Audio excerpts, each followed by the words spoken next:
Our co-host Wilson is not here with us today, but we're excited to introduce Elias Ek.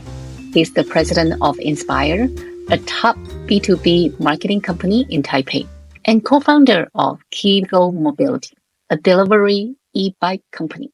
Let's dive into his passion.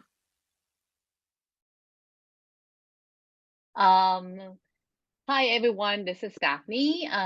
Welcome to our podcast, ESG Detectives. Today, we're going to talk about his amazing business, e-bike. So tell us about your journey.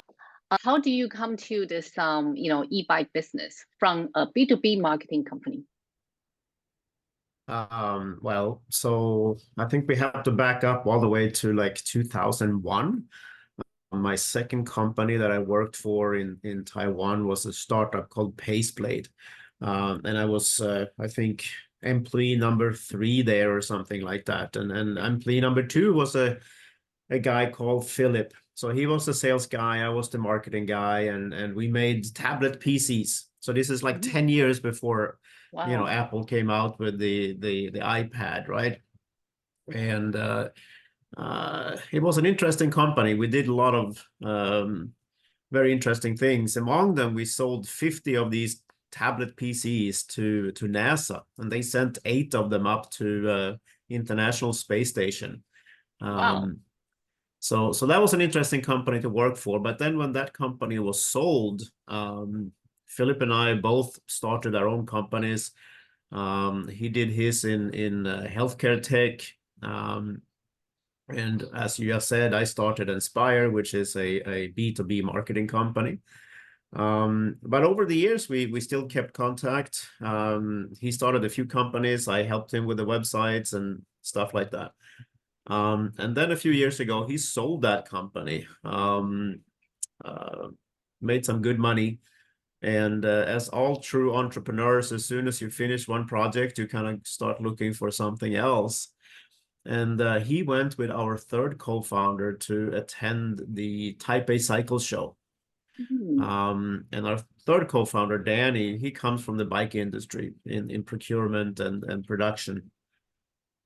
So Philip and Danny was there, and they kind of noticed very different things because of their different backgrounds. So Philip, who had been in IT, he noticed that most bike companies were still just kind of producing, one saddle and 2 wheels kind of situations. Like there wasn't much technology in there. There wasn't much IoT and stuff like that. And it felt like there's something missing here.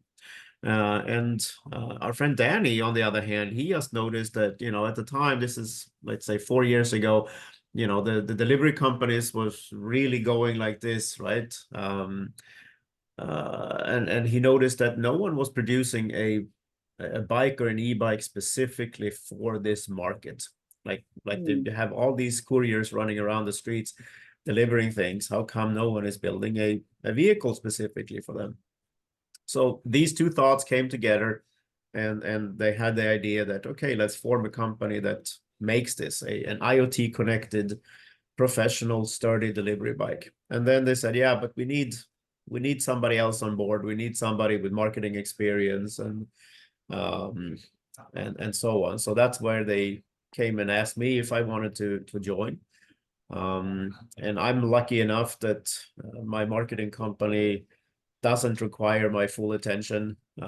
So that means that I have time to volunteer and organize some community events, and also to invest and get involved in new crazy business ideas.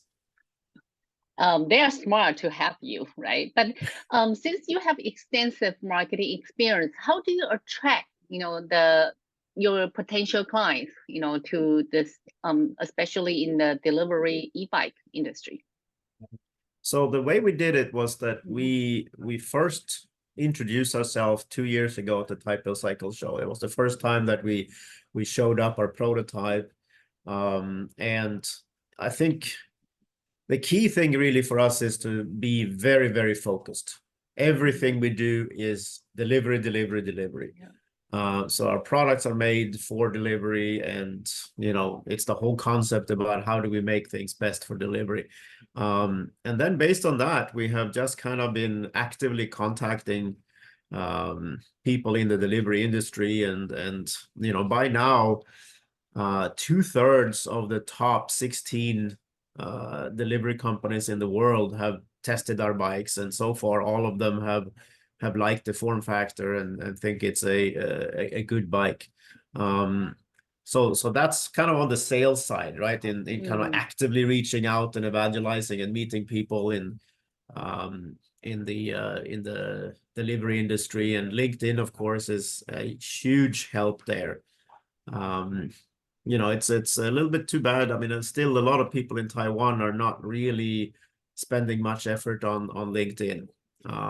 But for anybody who wants to do something on an international basis, whether it's just promoting yourself for a job or you really should put more effort into LinkedIn. Then, of course, on the marketing side, on an inbound marketing side, I mean, we have put most of our efforts into SEO, search engine optimization, making sure that our website attracts or is, how should I put it, is ranking high for specific keywords. So if you're searching in most countries in Europe, if you're searching for delivery e-bike or best delivery e-bike or delivery e-bike manufacturers, you will find us somewhere at the top there. Seems like your target market is in Taiwan, right? No, definitely not. We okay. haven't sold a single item in Taiwan yet. No, our target market very much is Europe. And that's for a couple of reasons. The first one is that the European governments are helping to drive a couple of initiatives that might not be the best, most liked policies from the delivery industries, but it's helping us. And the first one is that in most delivery companies now, the people who are actually doing the deliveries are considered freelancers or entrepreneurs. And in a lot of countries that started to be kind of challenged. Is it really right that these companies have to pay insurance and so on for their employees, while the delivery industry doesn't have to, and so on. So in Europe, that has been a lot of debate about that, and there has been some laws kind of that is starting to at least kind of chip away at that gig working kind of economy. So while there hasn't been a wholesale change into, okay, now they all have to be employees, but the trend still is that the delivery companies have to pay more attention to what kind of vehicles, what kind of work environments that and how safe their couriers are. So a professional vehicle kind of becomes part of that mix. The other big trend, which is also driven by the government in many ways, is the emphasis on sustainability and the environment. So the European Union and the governments in Europe are definitely pushing that much more. And again, that's kind of meant, for example, that our partner Uber Eats, they reported last summer on their ambitious goal of having, actually the whole Uber reported on their goal to have their whole fleet, all of the vehicles that drive under the Uber brand will be fossil fuel free by 2040. That's their stated goal. And in some regions, they are already setting the goal for being fossil fuel free by 2030. So that's an ambition goal, right? I mean, there is 5.5 million vehicles that drive under the Uber app. Wow. So for those reasons, Europe is kind of our key market. But how do you think Taiwan can work together with European country and to make this a trend and a policy which the industry can more comfortably participate in? Well, so far the various government levels in Taiwan hasn't really put much emphasis on this area. I'm hoping very much that we can get there. You know, in 2022, the latest number I have is that in 2022, there were 145,000 couriers in Taiwan. Now, let's say that they drive an average somewhere between 80 to 100 kilometers a day, right? This is way more than a regular commuter, right? So True. as a group, right, these couriers are really causing a whole lot of CO2 emissions and so on. So it is my hope, and what we are trying to make connections with the appropriate government agencies and politicians and try to say, well, let's work on this. Let's join up with the delivery companies. And, you know, I'm not saying that the e-bike is the best vehicle for all deliveries. Absolutely not. But there are a lot of deliveries that can be done by e-bike, you know, especially in the inner city areas, right? Yeah, but can you see any new trend, you know, in the e-bike industry? You know, any new technology, you know, will be enhanced? Well, so like I said, when we started out, no one was really doing anything with IoT. And this is, I would say, is the big areas. You know, and what I mean is, so there's a couple of different levels, right? The first level be just how do you keep track of your bike? And then you might ask yourself, well, how does having a GPS on a bike have to do with sustainability? But a couple of different things. First of all, if you know how much your bike is driving every day, right? That means you can quantify how much CO2 you would be saving compared to if that person was driving a fossil fuel, scooter, for example. So that's like the first thing, keeping track of where they are. The second level of IoT would be for us to keep track of how is the engine doing, how is the motor doing, right?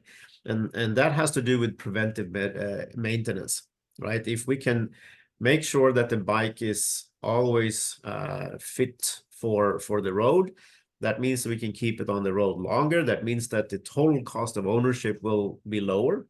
And, you know, because we all know that it's great that we are switching from, let's say, a gasoline type of vehicle to an electric of the same. But it's not good enough, right?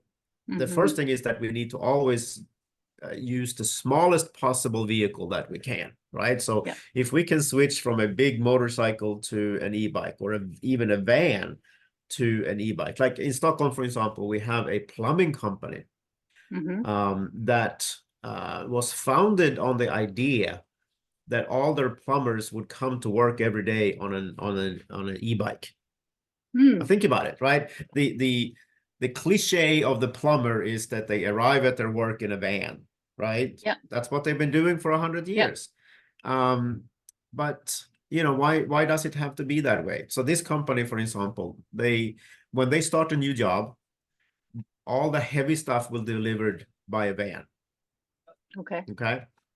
But then as the workers are going and coming to the work site every day, they use an e-bike, right? Which is meaning, so they come there with their tools, the stuff that they personally need and whatever. You know, they are saving lots and lots and lots of emissions by doing it this way. So here you have a bunch of van trips that are being used by the smallest possible vehicle necessary. Okay, so we need to go to the smallest vehicles. Then we need to make sure that that vehicle lasts as long as possible, right? Because, you know, it's not enough to just buy something good and then just replace it all the time just because it's a low quality some. No, we want to keep this thing on the road for as long as possible. And that's where we feel also our bike is built specifically for the total cost of ownership being really low, right? We can use it for a long time. The parts are easily interchangeable, right? So the stuff that needs to be replaced all the time, like brake pads and so on, it can easily be done, right? So how do you generate revenue if the bike don't it's not damaged, or it lasts that long? So what's your subscription? Are you using subscription model, or how do you generate revenue?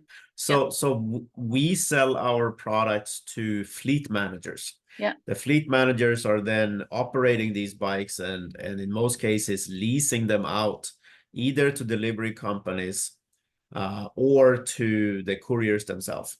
So we sell the products. Now, there are 30 to 40 million couriers in the world. Okay. Yeah. So this is not a small market. And, something like 90% of them are still driving around in a fossil fuel scooter, right? Yeah. So what I was saying here is that we have the GPS technology that is keeping track of where we are and how much we're using it. We have the simple IoT that keeps track of where the bike, how it's doing, and when we need to maintain it in order to keep it on the road longer. Then what we are working on, our next bike, will have technologies like cameras in the front and back that will keep track of how we are driving, right? Because if we can help the drivers, we can kind of give them feedback on how they are driving and give the companies feedback on how they are driving, so that they are not cutting people off, they're not out on and causing accidents and things like that. We can also, just like a car, we can do things like a collision avoidance. If you're about to drive into something, we can actually apply brakes, things like that, right? So the bike itself can get smarter. Is it going to be 5G equipped? I don't think at this point we know exactly. Right now we're just using regular, really low band SIM cards. I'm not sure if 5G, that's a little bit above my pay grade, so to speak. I don't think we are sending very much data. A lot of that, what we're talking about, the processing has to be done on the bike itself, right? And that's where these type of processing would not have been possible just a few years ago, right? Because we didn't have the technology for it. But yeah, so the cool thing is, if you think about it, all over the world we have some backlashes because our cities are so car centric. So when we're starting to have more bicycles and more like say the stand-up electric scooters and e-bikes and so on, there's a lot of backlash saying, oh well, these people are driving like crazy and they are actually causing accident and they're driving into my car and whatever, which to me is a kind of a throwing away the baby with the bathwater kind of situation. Right? Like we actually want more people to choose the lighter, smaller, cleaner vehicles, not continue to assume that the four-wheel car should reign supreme on our roads, right? And for example, then adding more technology to the bikes that can maybe tamper a little bit of this, weaving in and out of, jumping over curbs and whatnot. If we can tamper that behavior just a little bit with technology, especially then for these professionals that, let's face it, they are under time pressure to get from A to B to deliver you those hamburgers, as fast as possible, right? And having that information collected also gives, that the courier can also argue, well, you see, you might think that I took a little bit longer to deliver this, but I did it with, let's say a green line the whole point. I was driving properly. I was driving according to the street rules. You can't expect me to drive faster than this. Okay. So there's a lot of kind of advocacy and education, right? You also have to kind of communicate with the consumer, right? This is the right way. I can wait 5 minutes longer for my burger, and I can make the earth greener, something like that. So how do you do the stakeholder engagement, in terms of sustainability in this point? Yeah, so Keego itself hasn't really gotten into that yet. We're too small, but we're definitely, when we're talking to the delivery companies, we're certainly making this an issue, right? We are discussing it with them and saying, look, you should build this into your app that people can actively choose the cleaner vehicle. You should highlight to them that their products have been delivered in a cleaner way and stuff like that. I think that's very, very important. Consumers are willing to pay a little bit more for greener, sustainable solutions, but only a little bit, and I think this is where not just delivery companies, but everybody, we need to get better at accepting that we can't necessarily have it all. Maybe we have to slow down something somewhere. And I'm not talking much. To get from A to B in most cities, the e-bike is actually the fastest way of getting there. Like we have customers in cities like Paris and New York and so on that says, hands down, they test the e-bike versus a motorcycle and the e-bike will win 100%, right? Yeah. But of course there are in some places, because the top speed of an e-bike is going to be a little bit lower than a motorcycle, that maybe it will take a little bit longer. But on the other hand then, okay, like in Europe, for example, most couriers today are wearing a backpack where all the food is in, okay? Yeah, so you can think about, a courier picks up, again, let's say your burger and your shakes from a restaurant, and they put both the hot and the cold food in the same bag, put it on their back, and then for 20 minutes, it's shake and bake, right? Yeah. It's not good for the courier. I mean, this is not good ergonomics. It's not good for the food, which means that the restaurants don't like it, right? And it's certainly not good for the consumer, which getting, burger, soup when it's arriving. So if you're looking at our bike, for example, we have, a rack on the back of the bike and a rack in the front of the bike. So we can have one of these bags being for cold items and one of them being for hot items, for example. We even have some vendors that provide like heated bags, so they can be actively heated, so the food will come out of there really warm or whatever. Well, these are things that, because the bike is actually built for transporting 65 kilos of cargo. So that means that we can actually deliver in many ways a better experience than the type of scooters that are mostly used. And I hope that, by promoting these type of extra features, we will be able to get consumers also to get on board and say, okay, we want this. Yeah. Oh, sorry, I haven't mentioned about your company, Keego Mobility. Keego right? Mobility. So why the name is called Keego? Anytime you want to start a new company, it's very complicated to come up with a name that you like. I think we just kind of felt like Keego, right? It just sounds good, Easy to pronounce as well. Easy to pronounce. Now there is another company in the world that actually existed before us called Keego. They make a water bottle for bicycles, but we're not competing with each other. Last year at Eurobike, we actually met the founder of that company, came up to our booth and introduced himself, and we got some friendly pictures, and we said we should cooperate sometime. We really confuse people. You are very focused on the bike industry. I know you are entering the bike venture, right, program. So would you like to talk about this?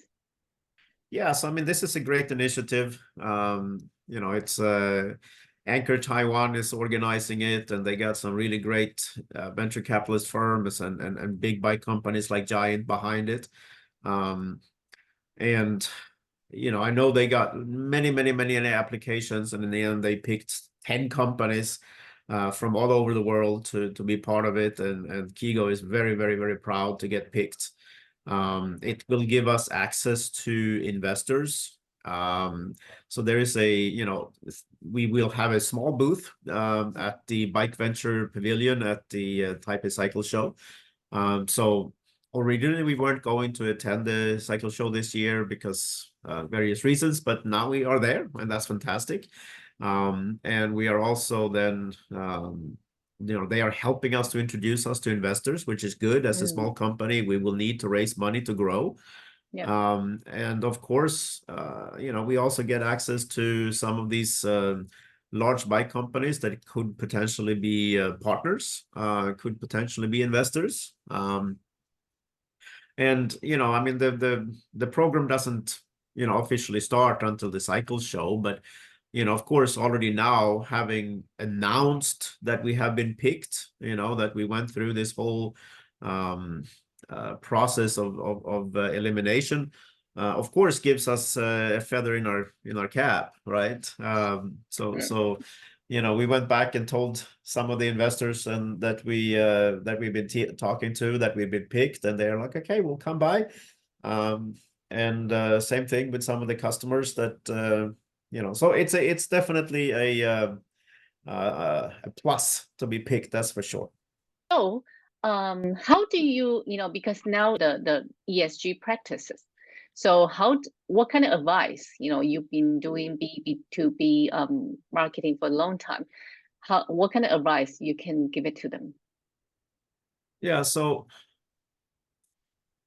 for somebody switching from a fossil fuel scooter to an e-bike, you're basically saving 98% of CO2 emissions, right? So there is a big, big, big win in this. And again, we're talking about, tens of millions of people that are out there driving 100 kilometers a day. So there is a lot to win here. The problem is that the old technology, the fossil fuel scooter motorcycle, is so cheap, right? Yeah. So, there's a lot of companies out there that are, they are looking at their bike, they kind of like it, but then they say, I'm sorry, but, I can buy this motorcycle, for so much cheaper. And then we try to, discuss with them and say, well, yeah, that's true. It's cheaper to buy, but over the lifespan of the product, the motorcycle is going to cost you much more. Here in Taiwan, for example, we've spoken to many, many, many couriers, and they spend about 20% of their earnings keeping their fossil fuel scooter on the road.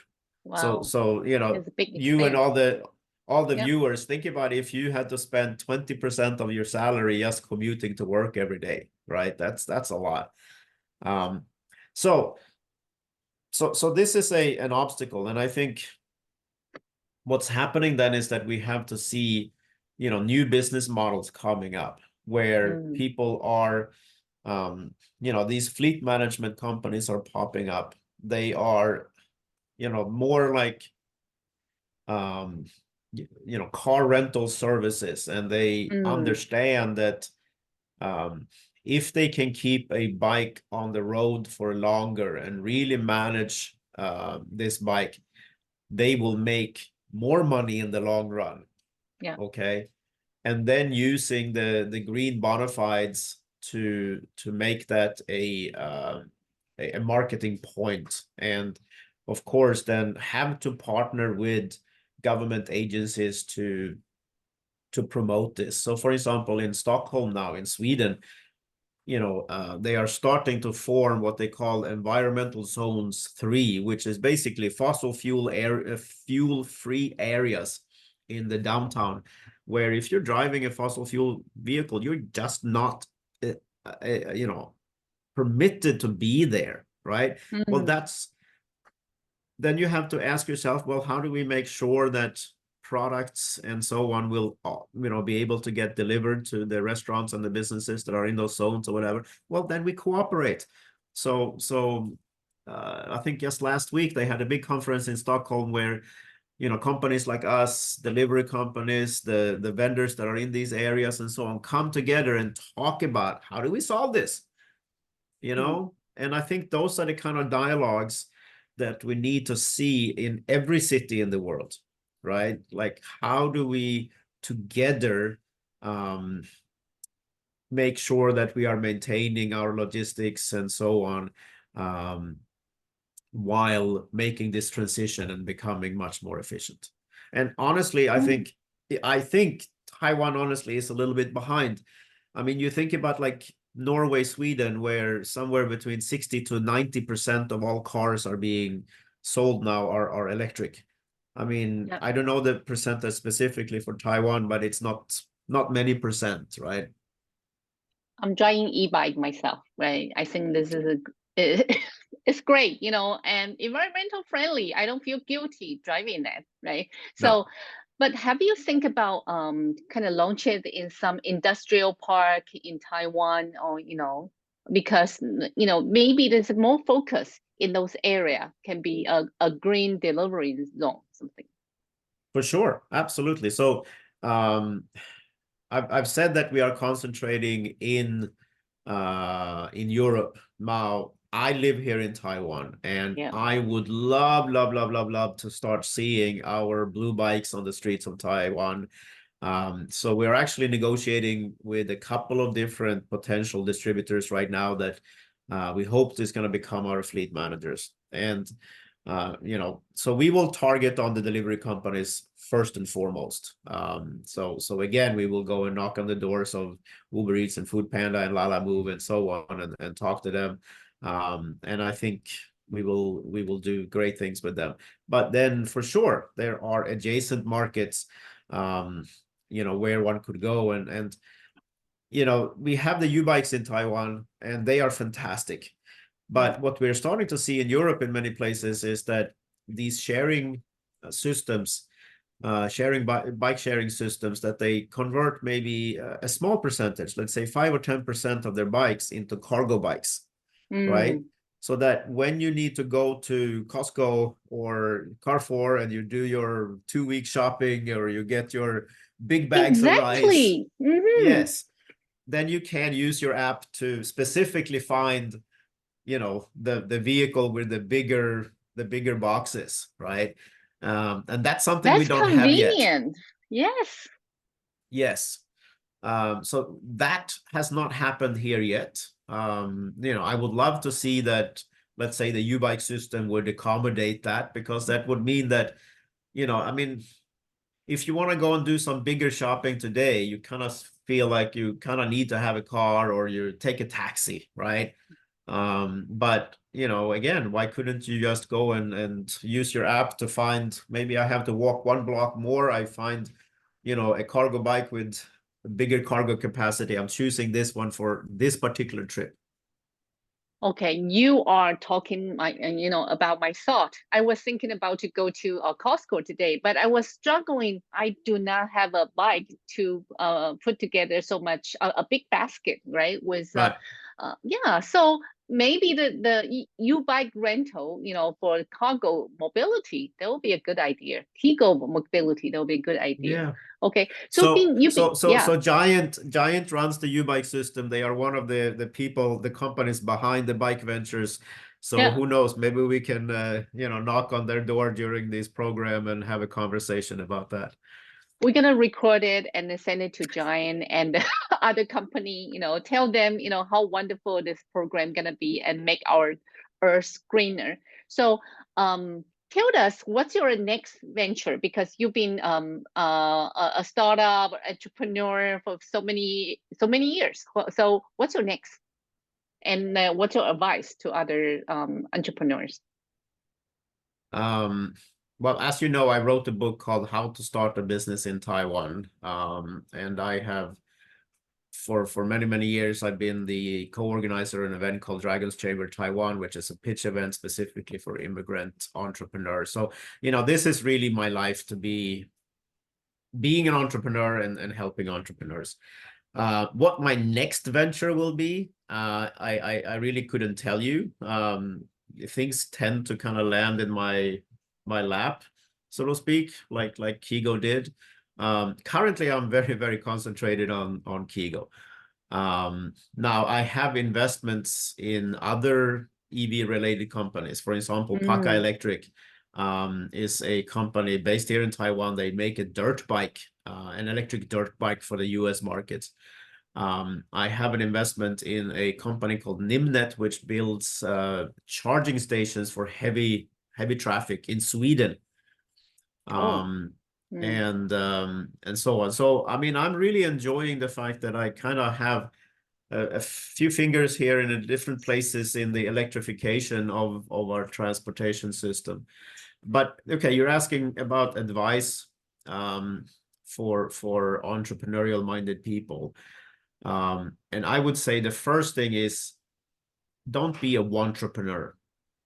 An entrepreneur is a phrase about those people. I meet quite a few of them that kind of year after year after year, I meet them and they kind of say, oh, I really like what you know, it's so great that you're being an entrepreneur. I would like to start something, but I can't right now. And then I meet them the next year and it's the same and it's the same, it's the same. And I think that's a little bit soul destroying. I think we should kind of, you know, act on it and do it, or move on to another dream. And you know, you don't have to start something big the first time you do it, right?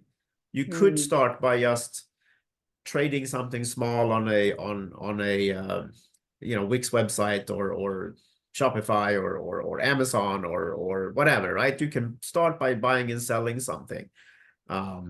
You can go to, you know, flea markets, or you can, I mean, there's so many things you can do that is small, but it kind of gets you into the groove of thinking about opportunities. And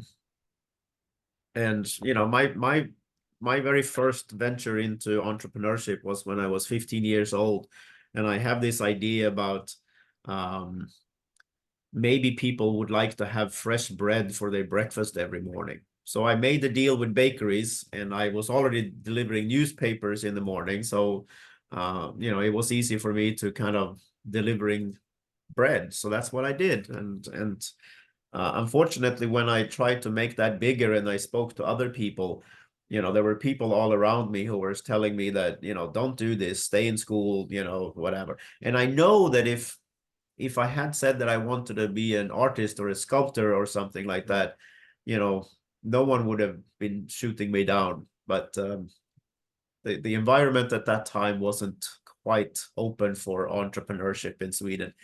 Not by a 15-year-old kid with spiky hair, at least. So I would say that is also something. Don't shoot down other people's dreams. Okay, thank you so much for sharing your dream, and I hope, you know, the other entrepreneur will follow their own dream and then make their dream come true.